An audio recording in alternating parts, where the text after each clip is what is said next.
Buenas tardes, mi nombre es Juan Carlos Ambiracio, soy director editorial de Ambiracio Ediciones y bueno, para mí es un placer estar aquí esta tarde acompañando a Grecia Delta una vez más en este evento que más que una presentación va a ser un conversatorio, ¿no? Un diálogo acerca de su primera novela, La ideología del amor.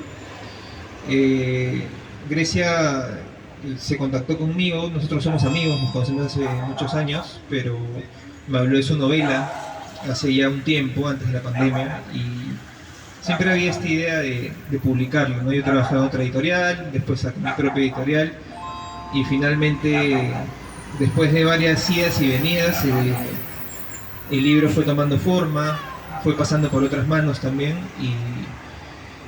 y al final ya con la pandemia, después de la pandemia prácticamente, que estamos saliendo poco a poco, se publica, ¿no? Y se presenta este año.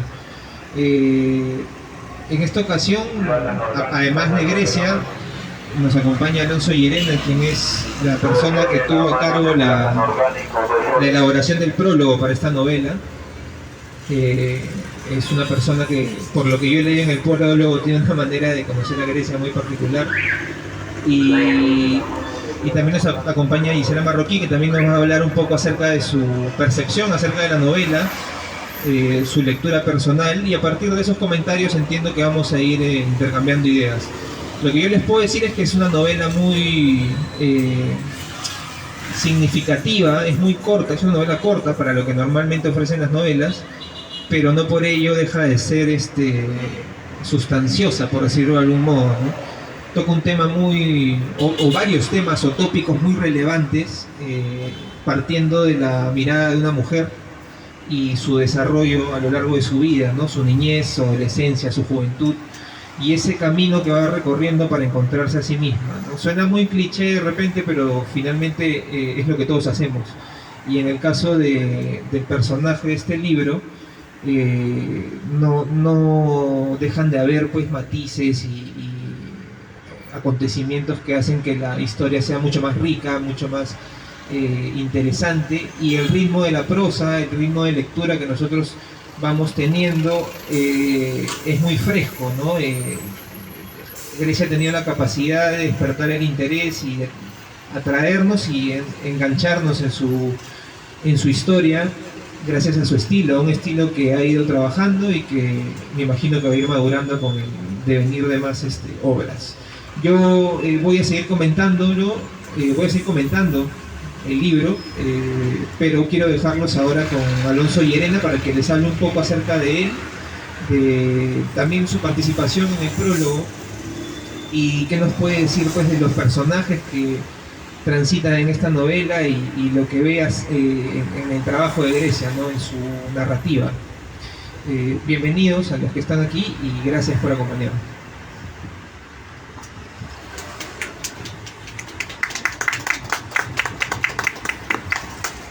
Muy buenas tardes, me llamo Alonso Llerena, soy escritor, poeta y traductor. Una vez más quiero agradecer a Grecia por la oportunidad de haber aportado a mi primera novela. Siempre voy a estar agradecido. Yo escribo normalmente en inglés, entonces para mí fue un reto en sí que Grecia me haya pedido que escriba el prólogo.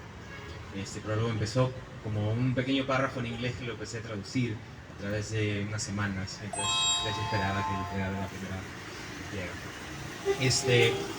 Leí el libro 3 veces y lo leí con un ojo de poeta, más que nada, buscando imágenes, escenarios, sentimientos que se acerquen a lo que yo quería traducir y presentar en el prólogo, ¿no? ¿De qué manera puedo yo dar una mano, un abrazo a una persona para que piense en su novela? Porque la novela toca unos temas fuertes. Y yo pensé que la mejor manera de honrar el trabajo, que es un trabajo que conversa del género, conversa del aborto, conversa de la realidad de una joven mujer en esta ciudad, en la cual yo solamente viví hasta los 11 años. Entonces, la novela me dio una visión de una Lima que yo no conocía, y me tocó bastante. Y la única manera de poder devolver lo que la novela me dio fue regalándome un poema que fuera parte del prólogo, que lo quiero leer ahora. Sin título.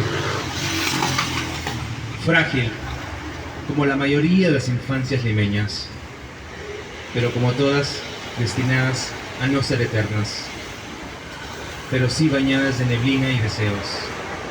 Así me sentía antes, pensando en mí o en quién seré, en la madre que no fui o la carne sobre mis huesos, porque yo nací de mi propio vientre.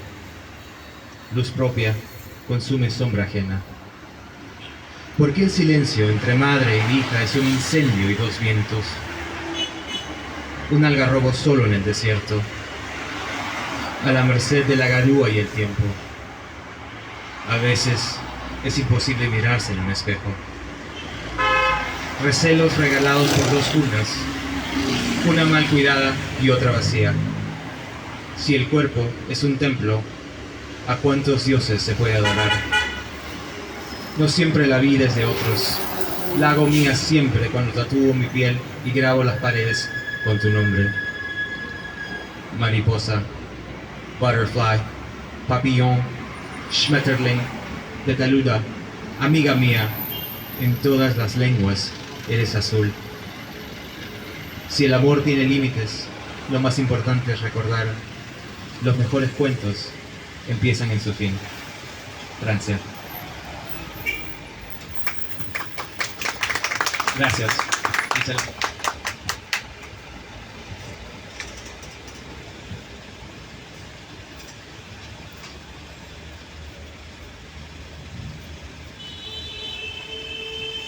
Bien, buenas tardes. Mi nombre es Gisela Marroquín. Agradezco mucho a Grecia la invitación.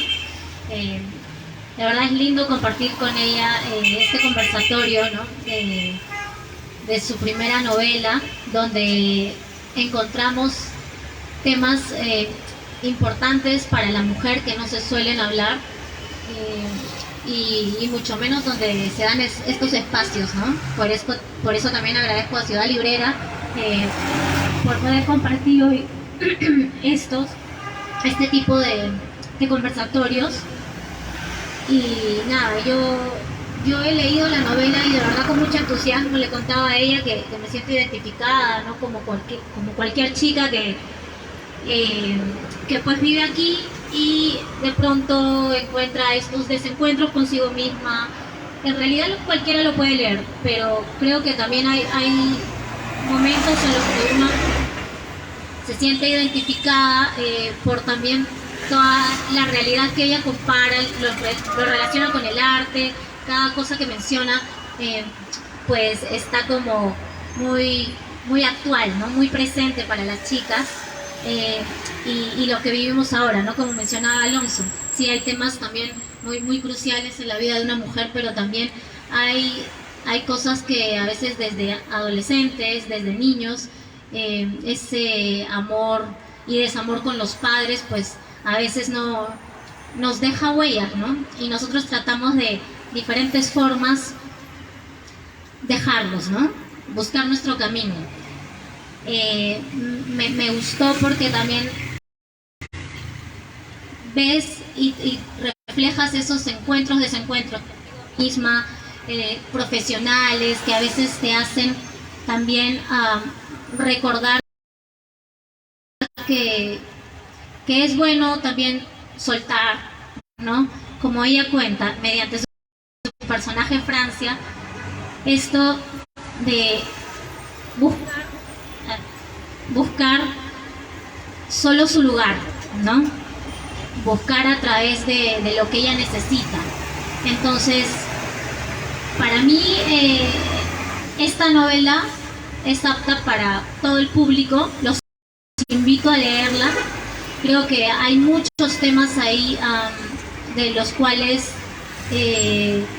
no se suelen hablar abiertamente, y creo que Grecia también está tratando de demostrar que sí son posibles en la literatura y en todo tipo de espacios, ¿no? Entonces ella cuenta que también existen diferentes formas de amor, pero por supuesto lo principal es para consigo misma, ¿no? Entonces, nada, felicito a Grecia y bueno, sigamos entonces, ¿no? conversando. Muchas gracias por acompañarnos. Gracias a cada uno de ustedes, a Giselle, Alonso, a Juan Carlos, por esa confianza y por ese tiempo que se han tomado para poder prestarle atención a la ideología del amor, que si bien ven la portada es el diseño de Bruno García. Él es un artista peruano también, que plasmó de algún modo ese abrazo que muchas veces hubiéramos necesitado tener cuando éramos niños, niñas y no lo tuvimos, ¿no? Entonces, la ideología del amor habla un poquito sobre esas maneras de amar que muchas veces son tóxicas propiamente, ¿no? En el nombre del amor, como decía en la presentación del 8 de marzo, cuando sacamos el libro, se ha matado, en el nombre del amor se ha hecho mucho daño, en el nombre del amor se ha manipulado, en el nombre del amor han hecho lo que han querido con muchos seres humanos. Entonces considero que el amor, así como las maneras de pensar frente a los actos de violencia y que nos quitan ese espacio como personas de desarrollarnos bien y de manera pausada, a nuestro propio ritmo, es lo que hace que yo hable de la ideología del amor más allá de un sentimiento, sino como un constructo social que aprendemos desde niños, ¿no? Nosotros amamos a las personas según como nos han amado también. Con esas limitaciones que nos han amado, creemos que también vamos a amar a las otras personas, y muchas veces en ese camino es que empezamos a darnos cuenta de que como nos amaron nuestros padres, no fue lo mejor para nosotros, porque empezamos a encontrar issues, empezamos a encontrar traumas, empezamos a volvernos más conscientes de ese amor que nos dieron, y pues el amor que recibimos es el amor que damos, como dicen por ahí también, cosa que no es cierta, porque creo que es un deber de cada uno empezar a deconstruir esas formas de amarnos a nosotros mismos, ¿no? Y hablo de deconstruir porque el personaje Francia nos lleva por ese camino en el que ella empieza a darse cuenta de que estas formas de amar habían sido muy dañinas para su propio amor hacia ella misma. Y también hablamos aquí en este libro de la salud mental, que es un tema también que ha ido evolucionando a lo largo del tiempo, ¿no? Ahora la ansiedad, la depresión, la bipolaridad y otras enfermedades mentales, pues son más normales de tocarse y hablarse en esta época en la que la medicina también ha colaborado en que podamos estabilizar nuestras emociones y ofrecer algo mejor de nosotros a los demás, ¿no? Entonces vamos a encontrar pasajes en donde hablamos también de drogas, del consumo indiscriminado de las drogas y cómo éstas afectan a nuestro cuerpo, no solamente a nuestra mente, sino también tiene un impacto en nuestra familia y cómo nuestra familia, nuestros padres reaccionan a ello, si es con amor o con violencia, que hay que tratar estos temas. Ya quedará en cada uno de nosotros, ¿no? Cómo nos desenvolvamos en nuestras propias vidas. Entonces, yo sí los invito también a leer la ideología del amor, porque considero que son temas que deberíamos hablarlos en familia, en nuestro núcleo familiar. Muchas veces no queremos hablar de educación sexual, entonces por lo tanto decimos, no hablemos de sexo, cambiemos de tema. Pero no es la forma, porque nuestros hijos, nuestras hijas, nuestros hermanos, familiares, van a ir por el mundo haciendo su propia vida, más allá de lo que te diga el papá o la mamá. Entonces yo pienso que también a modo de didáctica podríamos intercambiar algunas de estas ideas con nuestros hijos o adolescentes que hayan en nuestra casa, para poder hablarles sobre la prevención del consumo de las drogas, cuáles son las consecuencias, más allá de las voluntades, ¿no? Yo creo que la información nos ayuda a prevenir en muchos casos momentos crisis, momentos caóticos, momentos difíciles a los que se enfrentan miles de adolescentes en el Perú y también, bueno, Francia, que es el personaje principal de esta historia. Por otro lado, también hablamos sobre la identidad de género, cómo ella se descubre bisexual en su vida, cómo esto afecta las relaciones que tiene con sus parientes y en sus círculos sociales también, cómo se siente juzgada por ello, por los estereotipos de género, enfrenta momentos complicados, como lo decía Gisela, que tuvo que superar un aborto en el camino. También se habla de una violación contra alguno de los personajes. No les voy a spoilear más la historia para que puedan disfrutarla, pero sí son temas muy complicados de tocarse en el hogar y con nuestros padres, ¿no? Muchas veces cuando un padre no sabe cómo abordar estos temas, lo primero que hace es cambiar de tema, y al final nuestros hijos, ¿a quiénes acuden? ¿Dónde pueden informarse sobre estas cuestiones, estos cuestionamientos? Yo creo que muchos no se han preparado para ser papás, muchas no se han preparado para ser mamás y lo han resuelto en el camino, y es por eso que creo que es necesario abordar estos temas desde el amor propio, ¿no? Más allá de si yo como padre le enseñé lo correcto a mi hijo, a mi hija, yo le enseñé A, me entendió B. Entonces, más allá de eso, yo creo que es necesario inculcar el amor desde donde inicia, que es en uno mismo, más allá de estereotipos, más allá de costumbres, ¿no? Más allá de tradiciones que muchas veces pueden ser muy dañinas para las personalidades que se van formando en el hogar. Voy a leerles un poquito sobre el primer capítulo, al que titulé El hilo negro, porque desgraciadamente muchos interactuamos con otras personas y conectamos desde las malas experiencias.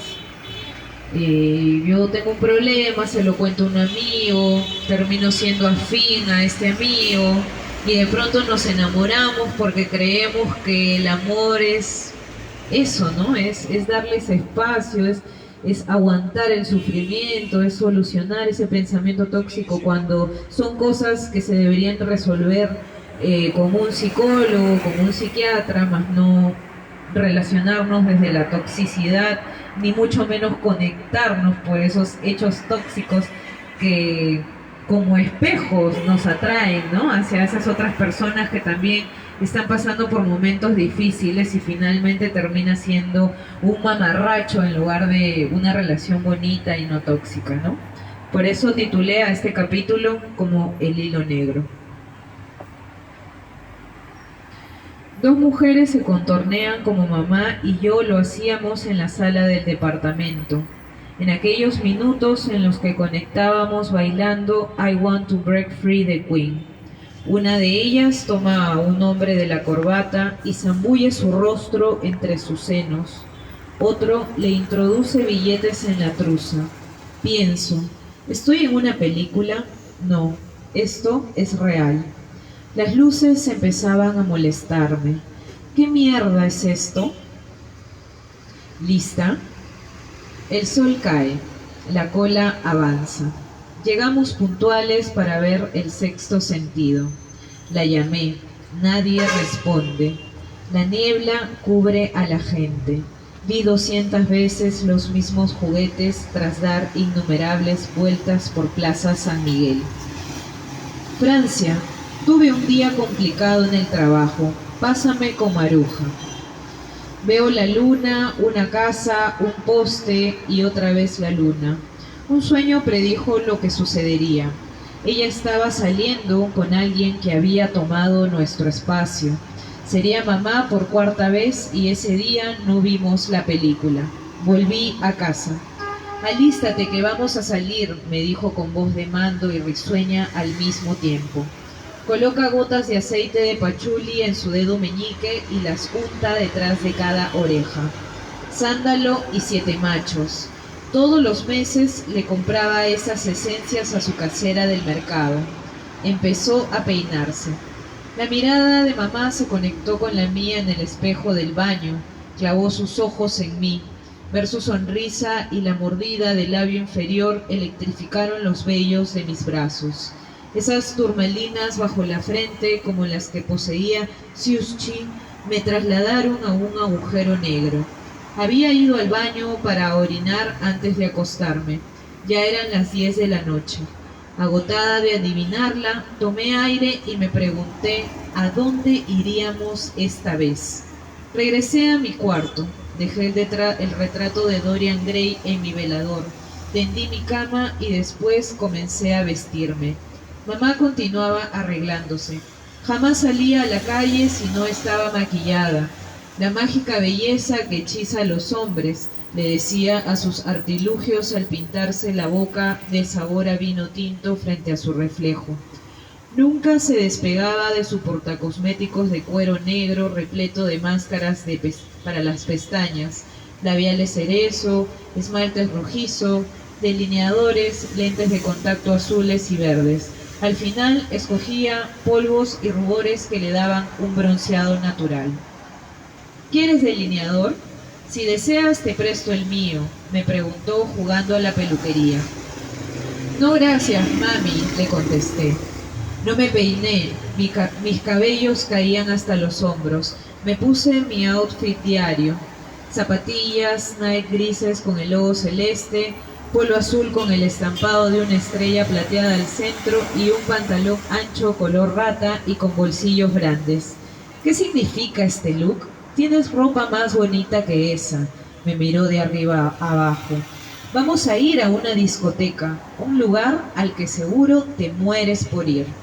Parada frente a mí, mamá era varias mujeres. El lunar en el lado izquierdo superior de su boca me recordaba a Cindy Crawford, su mirada felina a Brooke Shields y su cabellera lacia y negra debajo de la cintura a Morticia Adams. Esa belleza, por más que se esforzara, no era divina. El mayor pecado de mi madre era confesarse y comulgar todos los domingos. Pobre de mí si se lo decía. Si se purificaba 2 o 3 días de la semana, se sentía más bendecida. Y aunque no se lo mencionara, sabía que el padre con el que conversaba no la respaldaba por estar casada y ser madre soltera. Eso se lo escuché a un cura de la parroquia Medalla Milagrosa de Miraflores en una de las tantas celebraciones de fechas litúrgicas, cuando las misas duran casi 2 horas. A Magdalena ese rechazo dogmático parecía no importarle. Un día me contó que ya había averiguado cómo disolver su falso matrimonio. Lo decidió cuando yo tenía 3 años y ella 23. Papá era 1 año mayor que ella. Cuando mamá estaba embarazada de 6 meses, mi hermano Alexander, ella y Antoine tiraron la palabra respeto por la ventana.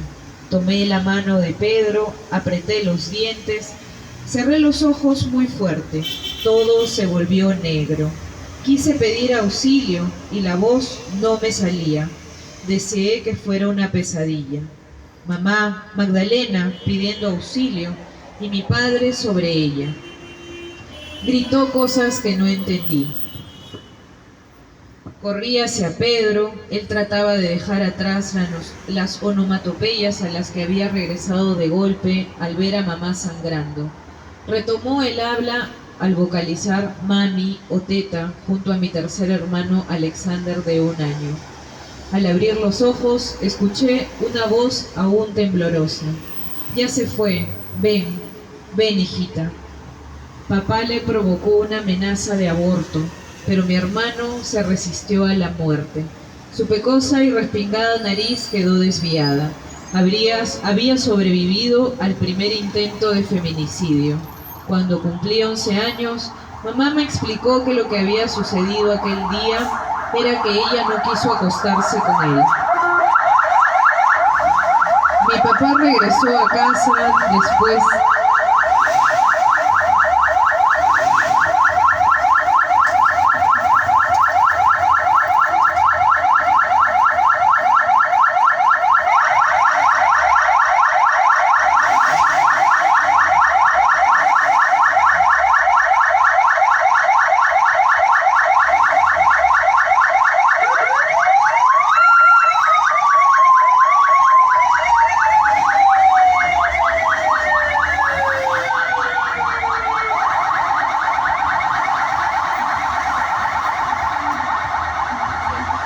Continuamos. Mi papá regresó a casa después de 2 semanas. Nunca nos contó dónde estuvo durante esos días. No tenía celular, nunca llamó. El silencio cegaba la mirada de mamá. Dejó de maquillarse. Si Antoine la veía conversando con algún vecino, le exigía que cierre la puerta y que atienda a sus 3 hijos. Papá dejó de cumplir con lo prometido tiempo atrás, asumir todos los gastos para el cuidado del hogar al casarse. Tan firme fue ese recuerdo que le impidió trabajar a Magdalena. 6 meses después de firmar ese contrato sexual, nacería yo. Atrapada en esta situación, ella deseaba retroceder a sus 19 años para aceptar la propuesta de mi abuelo, ser madre soltera. Pero Magdalena optó por no decepcionar a su familia ante la sociedad noventera. Bueno, en estas primeras 10 páginas nosotros podemos darnos cuenta de que definitivamente muchas mujeres solían casarse porque estaban embarazadas, pero no necesariamente estaban enamoradas, ¿no?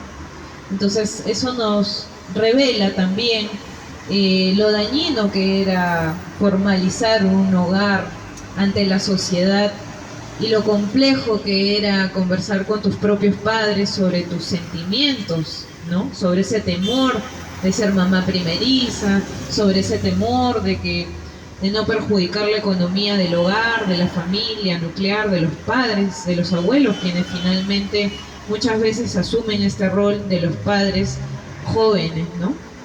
Inmaduros también, porque como les decía, finalmente los hijos terminan siendo un experimento de estos padres que no se han preparado para hacerlos. No sé si alguno de ustedes quiere comentar algo.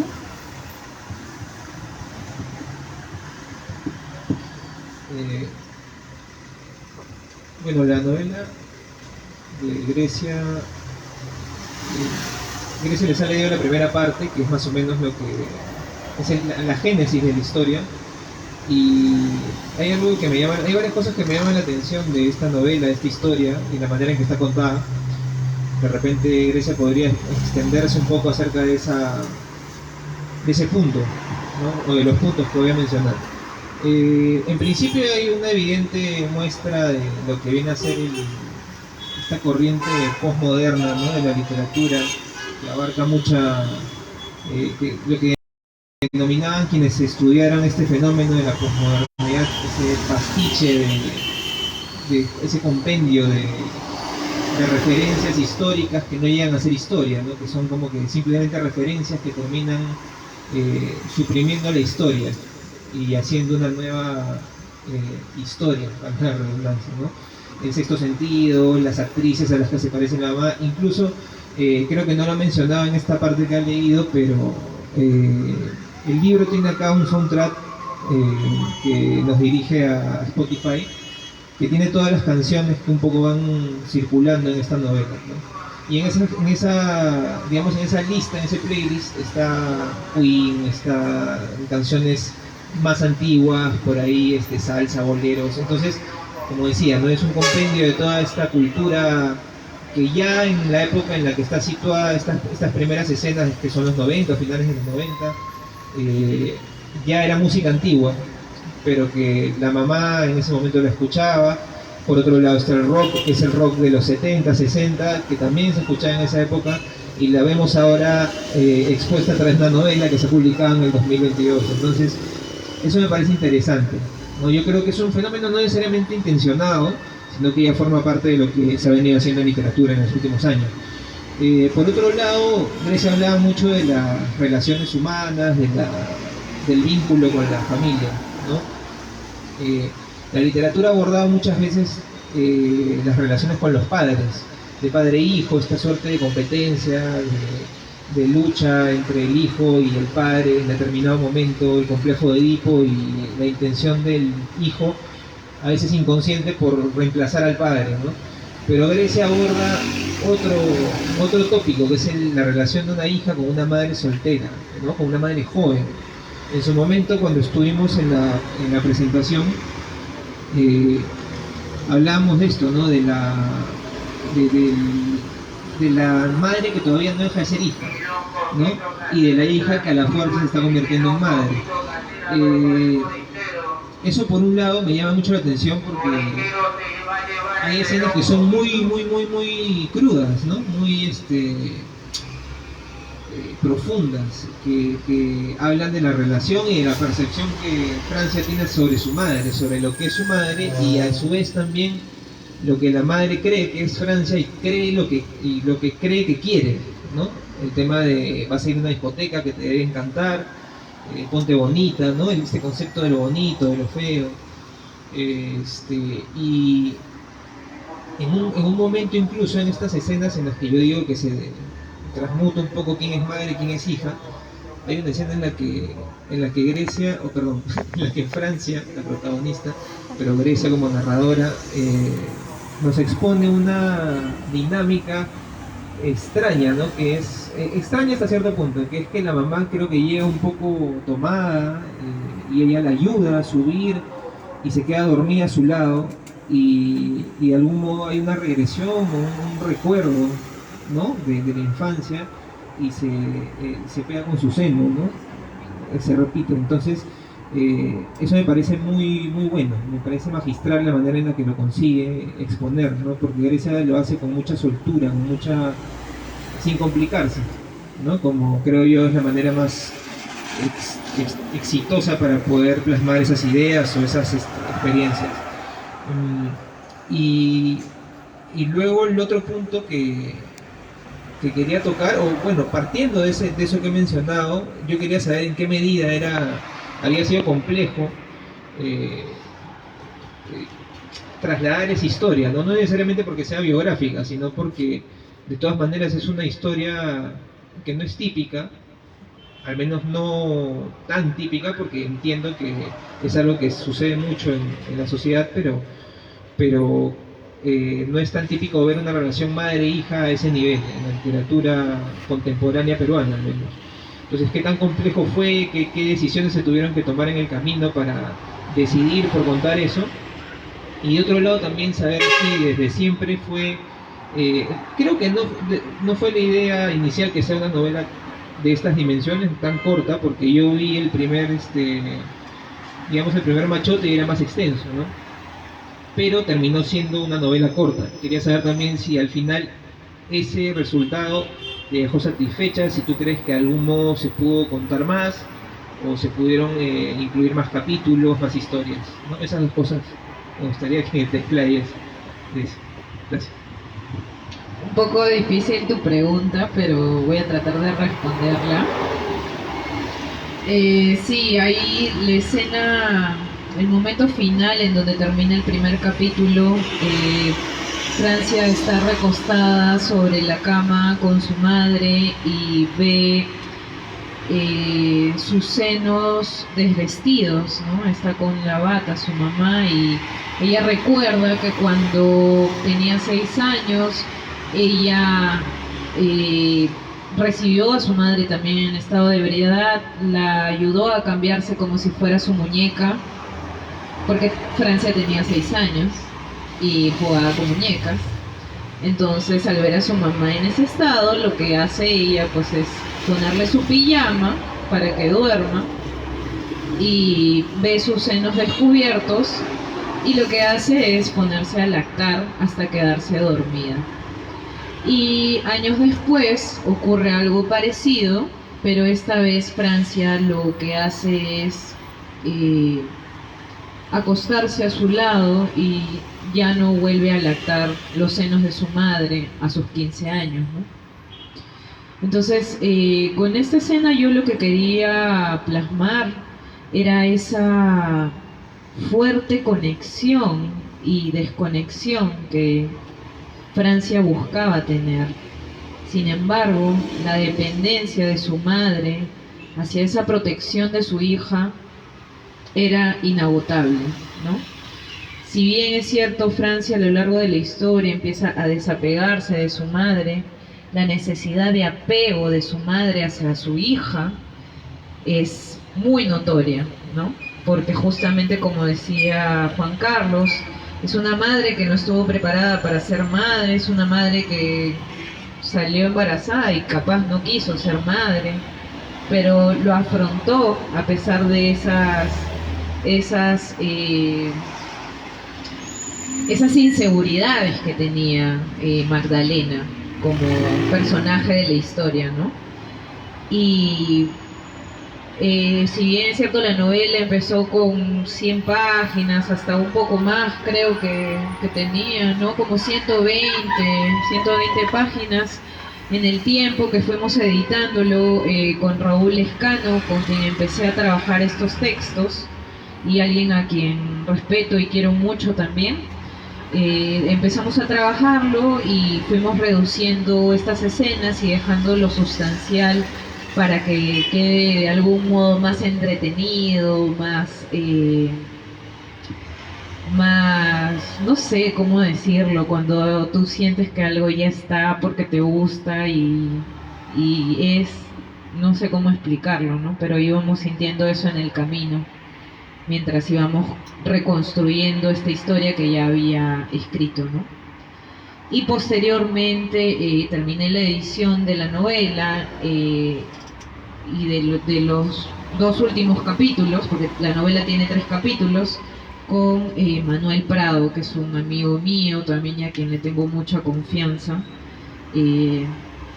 de hablarle de mis sentimientos, ¿no? Porque al escribir también visibilizamos muchas cosas que sentimos, que queremos decir, que nos gustaría expresar, ¿no? Y lo manifestamos a través de la literatura. Bueno, y el libro tiene menos de 80 páginas, así quedó. Y espero que lo disfruten. No sé si alguien tiene algo más que comentar.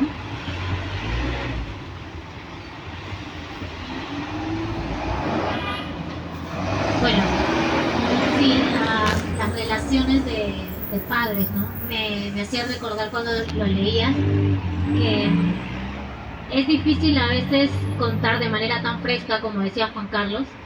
Creo que indirectamente te pregunto cuán fácil es soltar, porque hay cosas que uno no conoce, a veces no lo habla entre madre e hija o con los padres, y yo siento que este libro también puede llegar a ser una puerta para que padres e hijos pues puedan empezar también a conversar de lo que les pasó, porque de todas maneras sí hay cosas que a veces uno simplemente las deja de lado por nuestra sociedad, por prejuicios, en fin.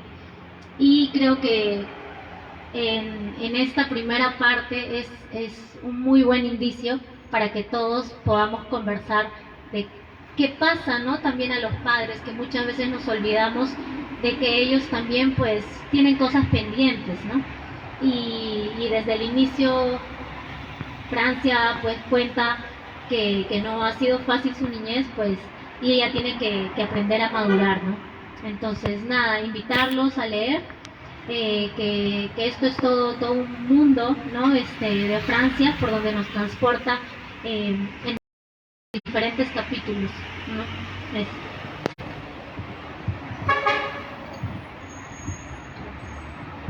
Bueno, quería añadir algo, ¿no? Sobre el tema de la relación entre la madre y la hija, que también a mí me conmovió de que en esa tercera vez que terminé de ver la novela fue que dije, eso tendría que ser un punto importante en el poema, porque el poema, que parte del prólogo, personifica a Francia, ¿no? Yo no lo escribo el personaje que aparece en el prólogo, sino lo escribo como Francia, lo firmo como Francia. Y en esas líneas de porque la relación entre una madre y una hija es un incendio y 2 vientos, un algarrobo en el desierto, es las imágenes que me hicieron sentir al leer el libro. Entonces es como una respuesta de sentimiento a sentimiento. Y en sí, me imagino que en la sociedad todos también tenemos esas conversaciones que faltan hacer, ¿no? Y la conversación es un paso. O sea, eso, lo que le sigue a la conversación es muy importante, la acción. Y eso quería hacer. Desde eso viene mi última pregunta, ¿no? Para ti, ¿revisitarías el personaje? ¿Revisitarías el personaje? Sí, yo creo que sí, porque tengo amigos, amigas que ya me han dicho, Grecia, ¿a qué hora sale la ideología del amor parte 2? Queremos saber más, queremos saber qué ocurrió después de eso, ¿no? Entonces, bueno, tengo un montón de pasajes, bueno, no manuscritos porque ahora todo se escribe en la computadora, ¿no? Sí, tengo muchos textos guardados, capaz que para una siguiente historia. Aún no tengo claro si voy a continuar con esta o daré a luz a otro personaje nuevo, ¿no? Pero sí me gustaría continuar este camino hablando de todos estos temas que nos ayudan a sentirnos mejor con nosotros mismos y además a ser mejores personas con quienes nos dieron la vida, ¿no? Y este libro es por eso que se lo dediqué a mis padres también, a quienes estoy muy agradecida por todos esos errores, porque nos hicieron más fuertes como equipo, ¿no?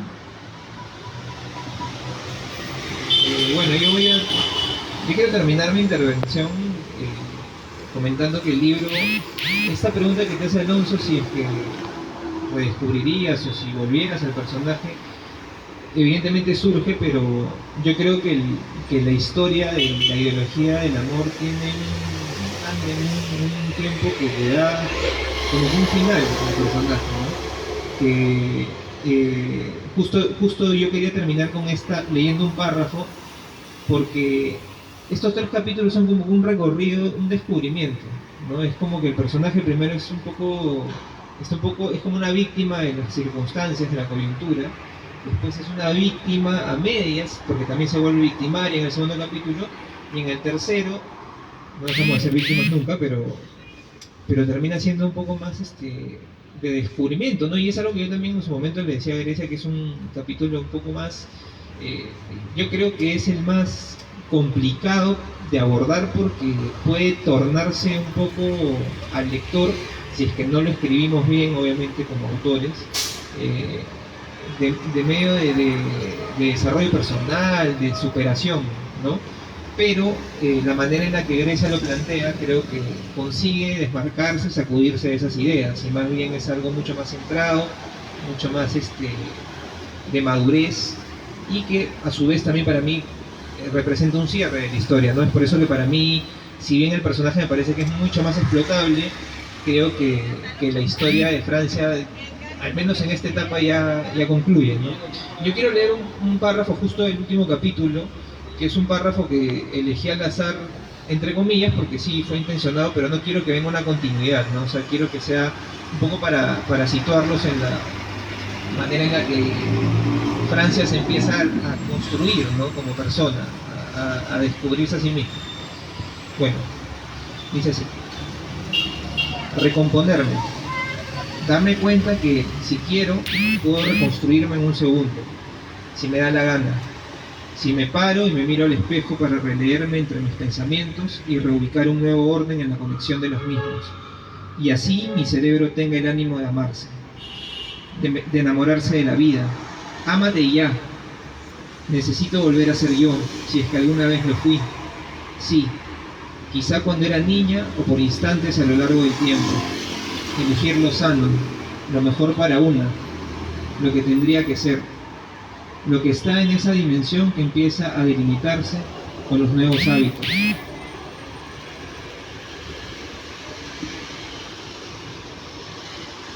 Los nuevos comienzos. Practicar alejarme de las personas con las que mi vida se desluce no es sencillo. Aceptarme para que me acepten se siente bien. Entonces, lo que yo veo en este párrafo y en general en ese capítulo es una aceptación de las cosas tal como son, es un descubrimiento de sí misma, pero también siguen habiendo dudas, ¿no? Sigue habiendo planteamientos, cuestionamientos, como alguna vez lo fui, alguna vez fui yo. Elegir lo sano, y hay una frase acá que es muy interesante, ¿no? Que es lo mejor para una, lo que tendría que ser, porque finalmente es algo que también no deja de estar establecido, ¿no? Que es lo mejor para ti, qué es lo que debes hacer, conseguirte una chamba, trabajar, producir, ¿no? Dejar la fiesta, la noche, ¿no? Eso debería suceder, pero nunca lo sabremos finalmente, ¿no? Justo cuando decía este personaje esto de si alguna vez fui yo y regresaba y trataba, o mejor dicho, ensayaba esa respuesta diciendo que quizá cuando eras niña, es importante porque hace poco, casualmente, yo estaba viendo, bueno, estaba en las redes sociales y me encuentro con una foto de Grecia, ¿no? En la playa, cuando era niña, y escribe algo pues acerca de la niñez, de esa etapa. Entonces finalmente también es una corroboración de eso, ¿no? La niñez, tú la extrañas cuando ya deja de ser niño, o sea, la valoras, ¿no? En su real medida. Y creo que no hay otra etapa de la vida en la que no seamos nosotros que no sea esa. Así nos vaya mal, así suframos, así tengamos padres disfuncionales o los mejores, ser niños es ser nosotros realmente. Entonces, bueno, esos son temas que Grecia aborda, creo yo, de manera muy lúcida a lo largo de esta novela, que yo les recomiendo una vez más y que espero que puedan ustedes disfrutarla tanto como yo lo hice desde dos espectros, ¿no? Desde el editor, el diseñador y también del lector puramente, ¿no? Así que yo le agradezco a Grecia por invitarme a este conversatorio, agradezco a las personas que han estado acá acompañándonos, a Gisela, Alonso, y a Ciudad Librera, por supuesto, por el momento, por el espacio, ¿no? Y alentar a Grecia para que siga escribiendo más historias. Gracias. Bravo. Muchas gracias a todos y bueno, para cerrar voy a responder a esa pregunta que me hiciste sobre cómo soltar o si se me fue difícil soltar. Yo la verdad que soy una persona que ha aprendido a reírme de los malos sucesos y creo que ahí está el secreto para poder soltar con facilidad, aprender a reírnos de esas cosas, ¿no? Eso es lo más liberador para vivir desestresados, la risa. Así que nada, espero que todas las personas que quieran adquirirlo pueden venir también aquí a Ciudad Librera a buscar la ideología del amor en un fin de semana, en una tarde libre. Ustedes van a poder terminar de disfrutar este texto que lo he hecho con mucho cariño para todas y todos. Muchas gracias.